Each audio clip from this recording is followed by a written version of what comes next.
ஓம் சாந்தி.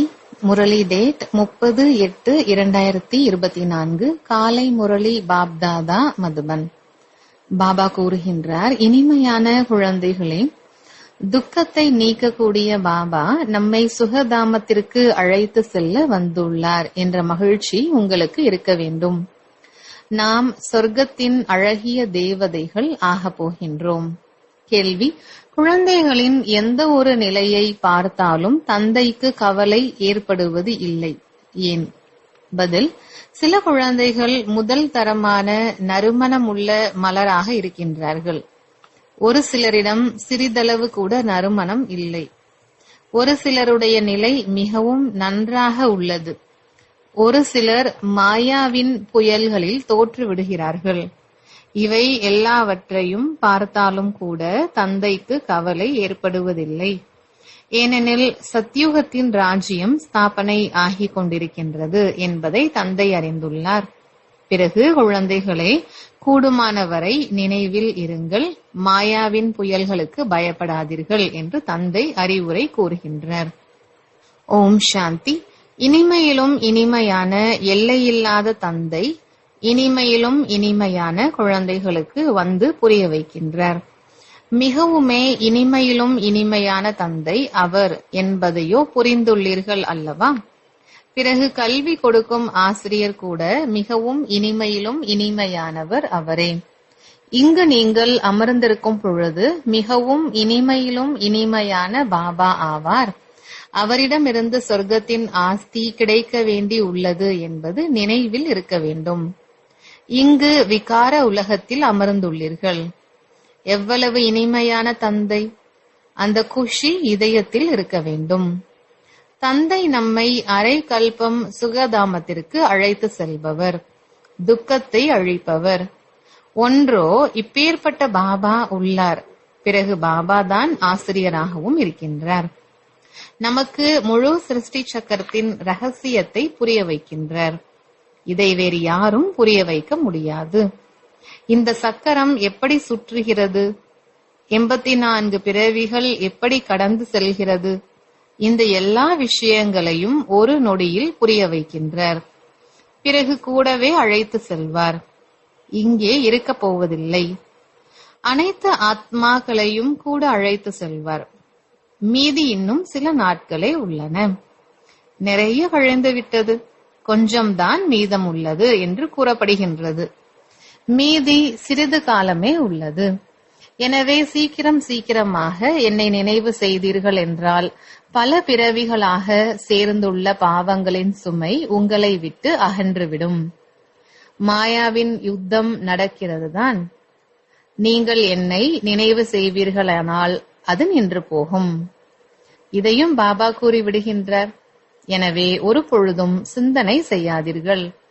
எவ்வளவுதான் சங்கல்பங்கள் விகல்பங்கள் புயல்கள் வந்தாலும் சரி, இரவு முழுவதும் சங்கல்பங்களில் தூக்கம் கெட்டு போனாலும் சரி, பயப்படக்கூடாது. தைரியமாக இருக்க வேண்டும்.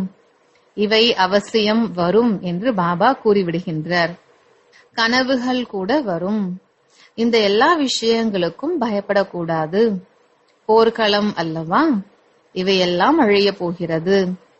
நீங்கள் மாயையை வெல்வதற்காக போரிடுகிறீர்கள். மற்றபடி இதில் மூச்சு ஆகியவற்றை ஒன்றும் நிறுத்த வேண்டியதில்லை. ஆத்மா ஷரீரத்தில் இருக்கும் வரை மூச்சு இருக்கும். இந்த மூச்சு, அதாவது சுவாசம் ஆகியவற்றை நிறுத்துவதற்காக முயற்சி செய்யக்கூடாது. ஹடயோகம் ஆகியவற்றில் எவ்வளவு கஷ்டப்படுகிறார்கள். பாபாவிற்கு அனுபவம் உள்ளது. கொஞ்சம் கற்றுக்கொண்டிருந்தார். ஆனால் நேரமும் வேண்டும் அல்லவா? எப்படி தற்காலத்தில் ஞானம் நன்றாக உள்ளது, ஆனால் நேரம் எங்கிருக்கிறது? இவ்வளவு தொழிற்சாலைகள் உள்ளன, இது உள்ளது என்று உங்களிடம் கூறுகின்றார்கள். இனிமையிலும் இனிமையான குழந்தைகளே, ஒன்று தந்தையை நினைவு செய்யுங்கள், அடுத்து சக்கரத்தை நினைவு செய்யுங்கள், அவ்வளவே என்று தந்தை உங்களுக்கு கூறுகின்றார். இது கடினமா என்ன? சத்யுகம் திரேதாவில் இவர்களுடைய தேவதைகளின் ராஜ்யம் இருந்தது. பிறகு இஸ்லாமியர், பௌத்தியர் ஆகியவர்களின் எண்ணிக்கை அதிகரித்துக் கொண்டே சென்றன. அவர்கள் தங்களது தர்மத்தை மறந்துவிட்டார்கள். தங்களை தேவி தேவதை என்று கூற முடியவில்லை. ஏனெனில் அப்பவித்திரமாக ஆகிவிட்டார்கள். தேவதைகளோ தூய்மையாக இருந்தார்கள். நாடக திட்டப்படி பிறகு அவர்கள் இந்து என்று அழைக்க முற்பட்டு விடுகிறார்கள். உண்மையில் இந்து தர்மமோ கிடையாது. ஹிந்துஸ்தான் என்ற பெயரோ பின்னால் ஏற்பட்டது. உண்மையான பெயர் பாரதம். பாரத மாதாவிற்கு ஜே என்கிறார்கள். ஹிந்துஸ்தானின் மாதாக்கள் என்று கூறுகிறார்களா என்ன? பாரதத்தில்தான் இந்த தேவதைகளின் ராஜ்யம் இருந்தது. பாரதத்திற்குத்தான் மகிமை செய்கின்றார்கள். எனவே தந்தையை எவ்வாறு நினைவு செய்ய வேண்டும் என்பதை குழந்தைகளுக்கு கற்பித்துக் கொண்டிருக்கின்றார். தந்தை வந்திருப்பதே வீட்டிற்கு அழைத்து செல்வதற்காக. யாரை? ஆத்மாக்களை. நீங்கள் எந்த அளவிற்கு தந்தையை நினைவு செய்கின்றீர்களோ அந்த அளவு நீங்கள் தூய்மையாக ஆகின்றீர்கள். தூய்மை ஆகிக் கொண்டே சென்றீர்கள் என்றால் பிறகு தண்டனை பெற மாட்டீர்கள். ஒருவேளை தண்டனை வாங்கினீர்கள் என்றால் பதவி குறைந்து போய்விடும். எனவே எந்த அளவு நினைவு செய்வீர்களோ அந்த அளவு விகர்மங்கள் விநாசம் ஆகிக் கொண்டே இருக்கும். நிறைய குழந்தைகள் நினைவு செய்ய முடியாமல் இருக்கிறார்கள். சலித்து போய்விட்டு விடுகிறார்கள். யுத்தம் செய்வதே இல்லை, அப்படியும் இருக்கிறார்கள்.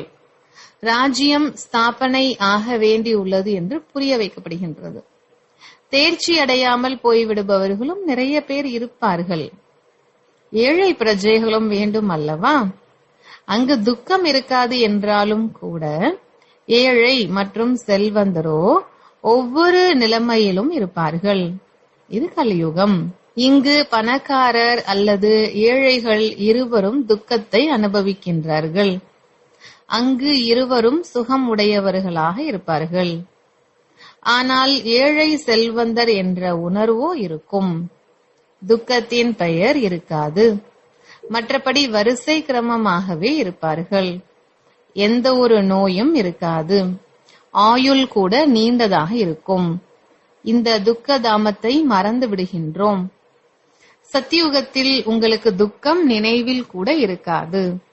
இப்பொழுது தந்தை துக்க தாமம் மற்றும் சுக தாமத்தின் நினைவூட்டுகின்றார். மனிதர்கள் சொர்க்கம் இருந்தது என்று கூறுகிறார்கள். ஆனால் எப்பொழுது இருந்தது, எப்படி இருந்தது என்பது எதுவும் தெரியாது. லட்சக்கணக்கான வருடங்களின் விஷயமோ யாருக்குமே நினைவிற்கு வர முடியாது. நேற்றைக்கு உங்களுக்கு சுகம் இருந்தது, நாளைக்கு மீண்டும் சுகம் கிடைக்கும் என்று கூறுகின்றார். எனவே இங்கு அமர்ந்து மலர்களை பார்க்கின்றார். இது நல்ல மலர், இவர் இந்த விதமாக உழைப்பு செய்கின்றார், இவர் நிலையாக இல்லை, கல் போன்ற புத்தியுடையவராக இருக்கின்றார். தந்தைக்கோ எந்த ஒரு விஷயத்தின் கவலையும் இருப்பதில்லை. ஆம், குழந்தைகள் சீக்கிரமாக படித்து செல்வந்தராக ஆகிவிட வேண்டும் என்று நினைக்கின்றார். படிக்கவும் வேண்டும். குழந்தைகளாகவோ ஆகியுள்ளார்கள். ஆனால் சீக்கிரம் படித்து புத்திசாலியாகவும் ஆக வேண்டும். அதுவும் எந்த அளவிற்கு படிக்கிறார்கள் மற்றும் படிப்பிக்கிறார்கள் மற்றும் எப்பேற்பட்ட மலர் ஆவார்கள் என்பதை தந்தை வந்து பார்க்கின்றார். ஏனென்றால் இது சைத்தன்ய மலர்களின் தோட்டம். மலர்களை பார்த்தால் எவ்வளவு குஷி ஆகின்றது. பாபா சொர்க்கத்தின் ஆஸ்தி கொடுக்கின்றார் என்பதை சுயம் குழந்தைகள் புரிந்துள்ளார்கள். தந்தையை நினைவு செய்து கொண்டே இருந்தீர்கள் என்றால் பாவங்கள் நீங்கிக் கொண்டே போகும். இல்லை என்றால் தண்டனை வாங்கி பிறகு பதவி அடைவீர்கள். அதற்கு ரொட்டி துண்டும் கொடுத்து அடியும் கொடுப்பது என்று கூறப்படுகின்றது. தந்தையை எவ்வாறு நினைவு செய்ய வேண்டும் என்றால் ஜென்ம ஜென்மாந்திரத்தின் பாவங்கள் நீங்கிவிட வேண்டும். சக்கரத்தை அறிந்து கொள்ளவும் வேண்டும். சக்கரம் சுற்றி கொண்டே இருக்கும், ஒரு பொழுதும் நின்று போகாது. பேன் ஊறுவது போல நடந்து கொண்டே இருக்கும். தேன் எல்லாவற்றையும் விட மெதுவாக செல்கின்றது. இந்த எல்லையில்லாத நாடகம் கூட மிகவும் மெதுவாக நடக்கிறது. டிக் டிக் என்று சென்று கொண்டே இருக்கிறது. 5000 வருடங்களில் வினாடிகள், நிமிடங்கள் எவ்வளவு என்ற கணக்கை கூட குழந்தைகள் கணக்கிட்டு அனுப்பியுள்ளார்கள். லட்சக்கணக்கான வருடங்களின் விஷயமாக இருந்திருந்தால் யாருமே கணக்கிட முடியாது. இங்கு தந்தை மற்றும் குழந்தைகள் அமர்ந்துள்ளார்கள். பாபா ஒவ்வொருவரையாக பார்க்கின்றார். இவர் பாபாவை எவ்வளவு நினைவு செய்கின்றார், எவ்வளவு ஞானம் எடுத்துள்ளார், மற்றவர்களுக்கு எவ்வளவு புரிய வைக்கின்றார். மிகவுமே சுலபம். தந்தையின் அறிமுகத்தை கொடுங்கள், அவ்வளவே. பேட்ஜ் கூட குழந்தைகளிடம் இருக்கின்றது. இவர் ஷிவ் பாபா என்று கூறுங்கள். காசிக்கு சென்றீர்கள் என்றால் அங்கு கூட ஷிவ் பாபா என்று கூறி நினைவு செய்கின்றார்கள், அடித்துக் கொள்கிறார்கள். நீங்கள் சாலி கிராமங்கள். ஆத்மா முற்றிலுமே சிறிய நட்சத்திரம் ஆகும். அதில் எவ்வளவு பாகம் நிரம்பியுள்ளது. ஆத்மா தேய்வதோ வளருவதோ கிடையாது, அழிந்து போவது இல்லை. ஆத்மா அழியாதது. அதில் நாடகத்தின் பாகம் நிரம்பியுள்ளது. வைரம் எல்லாவற்றையும் விட உறுதியானது. அது போன்ற கடினமான கல் வேறு எதுவும் கிடையாது. ரத்தின வியாபாரிகள் அறிந்துள்ளார்கள். ஆத்மா பற்றி சிந்தித்து பாருங்கள். எவ்வளவு சிறியதாக உள்ளது, அதில் எவ்வளவு பாகம் நிரம்பியுள்ளது. அது ஒரு பொழுதும் தேய்ந்து போவது இல்லை, வேறு ஆத்மாவாக ஆவதில்லை. இந்த உலகத்தில் நாம் தந்தை, ஆசிரியர், சத்குரு என்று கூறக்கூடிய அப்பேற்பட்ட எந்த ஒரு மனிதனும் கிடையாது. இவர் ஒரே ஒரு எல்லையில்லாத தந்தையாவார், ஆசிரியர் ஆவார். எல்லோருக்கும் மன்மனா பவ என்ற அறிவுரை கொடுக்கின்றார். எந்த தர்மத்தினரை சந்தித்தாலும் அல்லாவை நினைவு செய்கின்றீர்கள் தானே என்று அவர்களுக்கு கூறுங்கள். ஆத்மாக்கள் அனைவரும் சகோதரன் சகோதரர்கள் ஆவார்கள். என் ஒருவனை நினைவு செய்தால் விக்கர்மங்கள் விநாசம் ஆகிவிடும் என்று இப்பொழுது தந்தை அறிவுரை கூறுகின்றார். தந்தைதான் பதீத பாவனர். இதை கூறியது யார்? ஆத்மா. மனிதர்கள் பாடுகிறார்கள் தான், ஆனால் பொருள் புரியாமல் உள்ளார்கள். நீங்கள் அனைவரும் சீதாக்கள் என்று தந்தை கூறுகின்றார். நான் ராமன், அனைத்து பக்தர்களின் சத்கதி கொடுப்பவன். அனைவருக்கும் சத்கதியை கொடுத்து விடுகின்றார். மற்ற அனைவரும் முக்தி தாமத்திற்கு சென்று விடுகின்றார்கள். சத்யுகத்தில் மற்ற தர்மம் எதுவும் இருப்பதில்லை, நாம் மட்டுமே இருப்போம். ஏனெனில் நாம் தான் தந்தையிடமிருந்து ஆஸ்தி பெறுகின்றோம். இங்கோ பாருங்கள், எவ்வளவு ஏராளமான கோவில்கள் உள்ளன, எவ்வளவு பெரிய உலகம், என்னென்ன பொருட்கள் உள்ளன. அங்கு இவை எதுவும் இருக்காது, பாரதம் மட்டுமே இருக்கும். இந்த ரயில் வண்டி ஆகியவையும் இருக்காது. இவை எல்லாமே இல்லாது போய்விடும். அங்கு ரயில் வண்டியின் அவசியமே இருக்காது, சிறிய நகரமாக தானே இருக்கும்.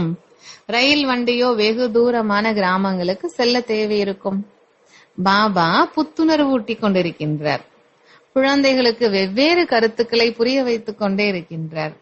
இங்கு அமர்ந்துள்ளீர்கள், புத்தியில் முழு ஞானம் உள்ளது. எப்படி பரமபிதா பரமாத்மாவிற்கும் முழு ஞானம் நிரம்பியுள்ளது, அதை உங்களுக்கு புரிய வைத்துக் கொண்டே இருக்கின்றார். உயர்ந்ததிலும் உயர்ந்த சாந்தி தாமத்தில் வசிப்பவர் சாந்தி கடலான தந்தை. ஆத்மாக்களாகிய நாம் அனைவரும் கூட அங்கு இனிமையான இல்லத்தில் வசிப்பவர்கள். அமைதிக்காக மனிதர்கள் எவ்வளவு சிரமப்படுகின்றார்கள். சாதுக்கள் கூட மன அமைதி எப்படி கிடைக்க முடியும் என்று கூறுகிறார்கள். என்னவெல்லாம் யுக்திகளை கையாளுகிறார்கள். ஆத்மா மனம் புத்தியுடன் கூடியது என்று பாடப்படுகின்றது. ஆத்மாவின் சுய தர்மமே சாந்தி. வாயில்லை, கர்ம இந்திரியங்களே இல்லை என்றால் அவசியம் அமைதியாகத்தான் இருக்கும். ஆத்மாக்களாகிய நமக்கு வசிக்கும் இடம் சாந்தி தாமம், இனிமையான இல்லம். அங்கு முற்றிலுமே அமைதி இருக்கும். பிறகு அங்கிருந்து முதலில் நாம் சுகதாமத்திற்கு வருகின்றோம். இப்பொழுதோ இந்த துக்கதாமத்திலிருந்து சுகதாமத்திற்கு செல்கின்றோம். தந்தை தூய்மையானவர்களாக ஆக்கிக் கொண்டிருக்கின்றார். எவ்வளவு பெரிய உலகம்! இவ்வளவு காடுகள் ஆகியவை அங்கு எதுவுமே இருக்காது. இத்தனை மலைகள் ஆகியவை எதுவுமே இருக்காது. நம்முடைய ராஜ்தானி இருக்கும். எப்படி சொர்க்கத்தின் சிறிய மாடல் அமைக்கின்றார்கள், அதுபோல சிறிய சொர்க்கம் இருக்கும். என்ன ஆக போகிறது? அதிசயத்தை பாருங்கள். எவ்வளவு பெரிய படைப்பு! இங்கோ எல்லோரும் தங்களுக்குள் சண்டையிட்டுக் கொண்டே இருக்கிறார்கள். பிறகு இவ்வளவு முழு உலகமும் இருக்காது. நம்முடைய ராஜ்யம் மட்டுமே இருக்கும். இத்தனை எல்லாமே முடிந்து போய் எங்கே போய்விடும்? சமுத்திரம், பூமி ஆகியவற்றிற்குள் போய்விடும். இவற்றின் பெயர் அடையாளம் இருக்காது. சமுத்திரத்தில் என்ன பொருட்கள் போய்விடுகிறதோ அவை உள்ளுக்குள்ளேயே முடிந்து போய்விடும். கடல் விழுங்கி விடுகின்றது. தத்துவம் தத்துவத்துடனும் மண் மண்ணுடனும் கலந்து விடுகின்றது. பிறகு உலகமே சத்தோபிரதானமாக ஆகின்றது. அச்சமயம் புதிய சத்தோபிரதான இயற்கை என்று கூறப்படுகின்றது. அங்கு உங்களுடைய இயற்கையான அழகு இருக்கும். லிப்ஸ்டிக் ஆகிய எதையுமே உபயோகிக்க மாட்டார்கள். எனவே குழந்தைகளாகிய உங்களுக்கு குஷி ஏற்பட வேண்டும். நீங்கள் சொர்க்கத்தின் இளவரசி ஆகின்றீர்கள். ஞான ஸ்நானம் செய்யவில்லை என்றால் தேவதை ஆக மாட்டீர்கள். வேறு எந்த வழியும் கிடையாது. தந்தை சதா அழகானவர்.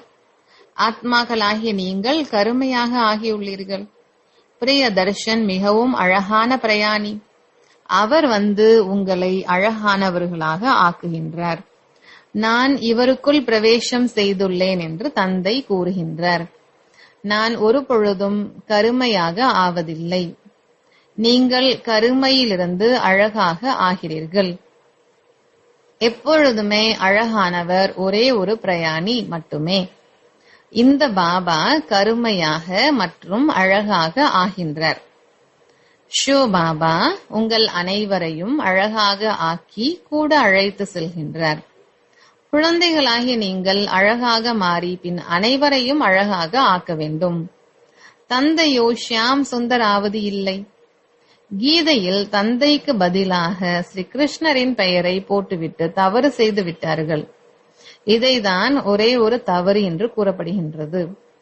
முழு உலகத்தை அழகாக ஆக்கிவிடும் ஷிவ் பாபாவிற்கு பதிலாக சொர்க்கத்தில் முதல் நம்பர் அழகாக ஆனவரின் பெயரை போட்டுவிட்டுள்ளார்கள். இதை யாராவது புரிந்து கொள்கிறார்களா என்ன? பாரதம் மீண்டும் அழகாக ஆக போகிறது. அவர்களோ 40,000 ஆண்டுகளுக்கு பிறகு சொர்க்கம் வரும் என்று நினைக்கிறார்கள். ஆனால் நீங்களோ முழு கல்பமே 5000 வருடங்களினுடையது என்று கூறுகிறீர்கள்.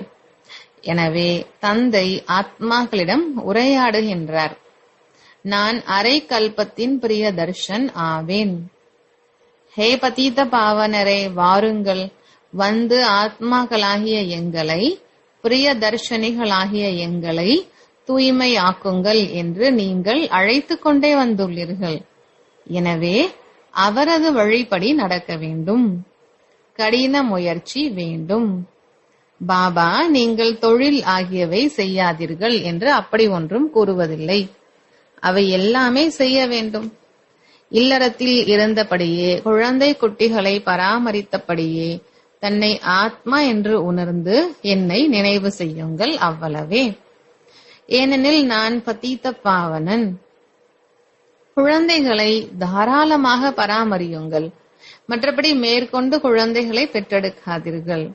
இல்லை என்றால் அவர்கள் நினைவிற்கு வந்து கொண்டே இருப்பார்கள். இவர்கள் எல்லோரும் இருக்கும் பொழுதே மறந்துவிட வேண்டும். எதெல்லாம் பார்க்கிறீர்களோ அவை எல்லாமே முடிந்து போய்விட போகிறது. ஷரீரம் அழிந்து போய்விடும். தந்தையின் நினைவினால் ஆத்மா தூய்மையாகிறது. பிறகு ஷரீரமும் புதியதாக கிடைக்கும். இது எல்லையில்லாத சந்நியாசம். தந்தை புதிய வீடு கட்டுகிறார் என்றால் பின்பு பழைய வீட்டிலிருந்து மனம் அகன்று விடுகிறது. சொர்க்கத்தில் என்னதான் இருக்காது? அளவற்ற சுகம் இருக்கும். சொர்க்கமோ இங்குதான் இருக்கும். தில்வாடா கோவில் கூட முழுமையான நினைவார்த்தம். கீழே தவம் செய்து கொண்டிருக்கிறார்கள். பிறகு சொர்க்கத்தை எங்கே காண்பிப்பது? அதை மேற்கூரையில் வைத்துள்ளார்கள். கீழே ராஜ யோகத்தின் தவம் செய்து கொண்டிருக்கின்றார்கள். மேலே ராஜ்ய பதவி நின்றுள்ளது. எவ்வளவு நல்ல கோவில்! மேலே அச்சல்கர் இருக்கிறது. தங்க விக்கிரகங்கள் உள்ளன. அவற்றிற்கும் மேலே பின் இருப்பது குரு ஷிக்கர். குரு எல்லாவற்றிற்கும் மேலே அமர்ந்துள்ளார். உயர்ந்ததிலும் உயர்ந்தவர் சத்குரு ஆவார். பிறகு நடுவில் சொர்க்கத்தை காண்பித்துள்ளார்கள். எனவே இந்த தில்வாடா கோவில் முழுமையான நினைவார்த்தம். ராஜயோகத்தை நீங்கள் கற்கின்றீர்கள். பிறகு சொர்க்கம் இங்குதான் உள்ளது. தேவதைகள் இங்கு இருந்தார்கள் அல்லவா? ஆனால் அவர்களுக்காக தூய்மையான உலகம் இப்பொழுது உருவாகிக் கொண்டிருக்கின்றது. நல்லது. இனிமையிலும் இனிமையான காணாமல் போய் வெகு காலம் கழித்து கண்டெடுக்கப்பட்ட குழந்தைகளுக்கு தாய் தந்தை பாப் தாதாவின் அன்பு நினைவுகள் மற்றும் காலை வணக்கம். ஆன்மீக குழந்தைகளுக்கு ஆன்மீக தந்தையின் நமஸ்காரம். தாரணைக்கான முக்கிய சாரம். முதலாவது, இந்த கண்களால் அனைத்தையும் பார்த்தபடியே மறப்பதற்கான பயிற்சி செய்ய வேண்டும். பழைய வீட்டிலிருந்து உலகத்திலிருந்து மனதை அகற்றிவிட வேண்டும். புதிய வீட்டை நினைவு செய்ய வேண்டும். 2, ஞான ஸ்நானம் செய்து அழகான இளவரசர் ஆக வேண்டும். எப்படி தந்தை அழகான வெண்மையான பிரயாணியாக இருக்கின்றார், அதுபோல அவருடைய நினைவின் மூலம் ஆத்மாவை கருமையிலிருந்து வெண்மையாக ஆக்க வேண்டும். மாயையின் யுத்தத்திற்கு பயப்படக்கூடாது. வெற்றி அடைபவராக ஆகி காண்பிக்க வேண்டும். வரதானம்: மகாதானி ஆகி பரந்த உள்ளத்துடன் குஷி என்ற பொக்கிஷத்தை பகிர்ந்து கொடுக்கும் மாஸ்டர் கருணை உள்ளம் உடையவர் ஆகுக. விளக்கம்: மனிதர்கள் அல்பகால குஷி அடைவதற்காக எவ்வளவு நேரம் மற்றும் செல்வத்தை செலவு செய்கின்றனர். இருப்பினும் உண்மையான குஷி கிடைப்பது இல்லை. இப்படிப்பட்ட அவசியமான நேரத்தில் ஆத்மாக்களாகிய நீங்கள் மகாதானி ஆகி பரந்த உள்ளத்துடன் குஷியை தானம் கொடுங்கள். இதற்கு கருணை உள்ளம் என்ற குணத்தை வெளிப்படுத்துங்கள். உங்களது ஜட சிலை வரதானம் கொடுத்து கொண்டிருக்கிறது எனில் நீங்கள் சைத்தன்யத்தில் கருணை உள்ளம் உடையவராகி பகிர்ந்து கொண்டே செல்லுங்கள். ஏனெனில் மற்றவர்களின் வசத்தில் ஆத்மாக்களாக இருக்கிறார்கள். இவர்கள் கேட்கக்கூடியவர்கள் அல்ல என்று ஒருபோதும் நினைக்காதீர்கள்.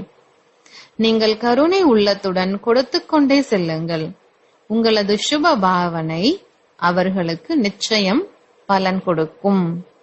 ஸ்லோகன்: யோக சக்தியின் மூலம் ஒவ்வொரு கர்ம இந்திரியத்தையும் கட்டளைப்படி நடத்தக்கூடியவர்கள்தான் சுயராஜ்ய அதிகாரி ஆத்மா. நல்லது. ஓம் சாந்தி.